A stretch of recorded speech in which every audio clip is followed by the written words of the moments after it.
जब भी हम कोई घर लेने की सोचते हैं या इन्वेस्टमेंट पर्पस से कोई भी प्रॉपर्टी देखते हैं तो हमारे दिमाग में काफ़ी सारी चीज़ें घूम रही होती हैं, क्योंकि एक एवरेज इंडियन फैमिली के लिए घर लेना पूरी जमा पूंजी लगा देना होता है, क्योंकि केवल ये एक फाइनेंशियल ट्रांजैक्शन नहीं होती है, इसमें हमारी फैमिली के काफ़ी इमोशंस भी जुड़े होते हैं। नमस्कार दोस्तों, मैं पुनीत बेस्ट फिर से एक बार स्वागत करता हूँ आपका अपने यूट्यूब चैनल सस्ता घर पे। एक बहुत ही कॉमन प्रॉब्लम जो अक्सर लोगों में घर लेते टाइम देखी जाती है कि वो बहुत ज़्यादा कंफ्यूज होते हैं रेडी टू मूव प्रॉपर्टी और अंडर कंस्ट्रक्शन प्रॉपर्टी को लेके, और इसी कंफ्यूजन में कभी कभार वो गलत फैसला ले लेते हैं। दोस्तों, मैं आपको ये बताना चाहूँगा, आप कोई भी गलत फैसला तब लेते हैं जब आपके पास उस चीज़ के बारे में पूरी जानकारी नहीं होती। इसलिए सस्ता घर आपको आज वो सारे पॉइंट्स बताएगा जो आपको घर लेते समय ध्यान में रखने चाहिए, और साथ ही साथ बताएगा आपको अंडर कंस्ट्रक्शन और रेडी टू मूव प्रॉपर्टी के बारे में। देखिए दोस्तों, सस्ता घर अपना हर वो प्रयास करता है जो आपके हित में जरूरी है।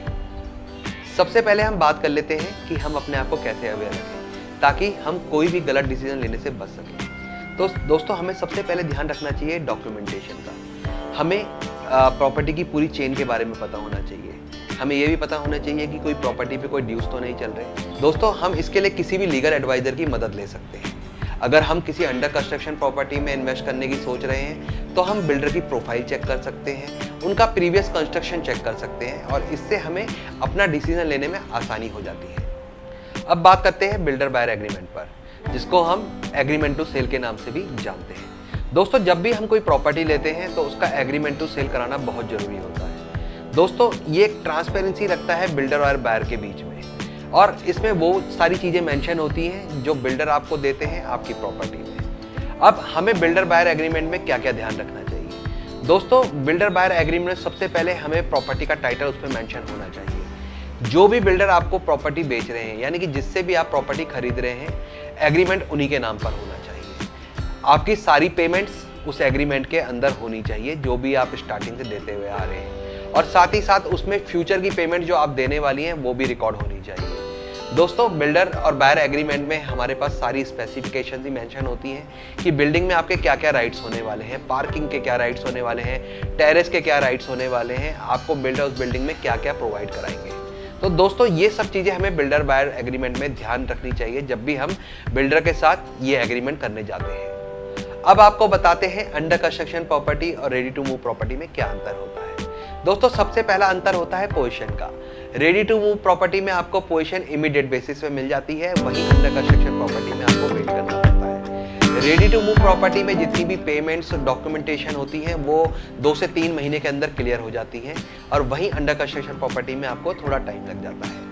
अगर बात करते हैं प्राइस की, तो प्राइस में under construction property 20 to 30% cheaper मिल जाती है आपको रेडी टू मूव के मुकाबले में। दोस्तों, अगर एप्रिसिएशन की बात करें तो अंडर कंस्ट्रक्शन प्रॉपर्टी आपको अच्छा एप्रिसिएशन देती है रेडी टू मूव के मुकाबले में। अब बात करते हैं पेमेंट्स के बारे में। दोस्तों, अंडर कंस्ट्रक्शन प्रॉपर्टी में हमें पेमेंट्स के लिए थोड़ा टाइम मिल जाता है। हम बिल्डर के साथ म्यूचुअल अंडरस्टैंडिंग से एक ऐसा पेमेंट प्लान बनाते हैं अपने कन्वीनियंट के लिए, बिल्डर की कन्वीनियंट के लिए, ताकि आपका जो पेमेंट का प्रोसेस हो बिल्कुल स्मूथ हो। मगर रेडी टू मूव में आपको जो भी पेमेंट्स करनी होती हैं, जो भी आपका वर्क होता है पेमेंट्स को लेके, वो जल्दी से जल्दी क्लियर करना होता है। अब बात कर लेते हैं कस्टमाइजेशन ऑप्शन की। दोस्तों, अक्सर देखा जाता है कि रेडी टू मूव फ्लैट में हम किसी भी तरीके का कोई भी कस्टमाइजेशन नहीं करा पाते हैं, क्योंकि बिल्डिंग फ्लैट बिल्कुल आपका रेडी होता है। वहीं अंडर कंस्ट्रक्शन में हमें ये मौका मिलता है कि हम अपने फ्लैट को कस्टमाइज अपने तरीके से करा सकें, घर की टाइल से लेके किचन तक का कलर खुद चूज कर सकें और अपने घर को सुंदर और उसकी लुक को इन्हेंस कर सकें। दोस्तों, अब बात करते हैं रिस्क फैक्टर के बारे में। दोस्तों, कहीं ना कहीं अंडर कंस्ट्रक्शन प्रॉपर्टी में घर लेते टाइम लोगों के दिल में थोड़ा सा डर होता है कि कहीं पोजीशन डिले हो गई तो, उनका मकान उनको नहीं मिला तो ये अक्सर उनके दिल में देखा जाता है, उनके मन में एक डर होता है। वहीं यही डर आपका रेडी टू मूव प्रॉपर्टी में कम हो जाता है।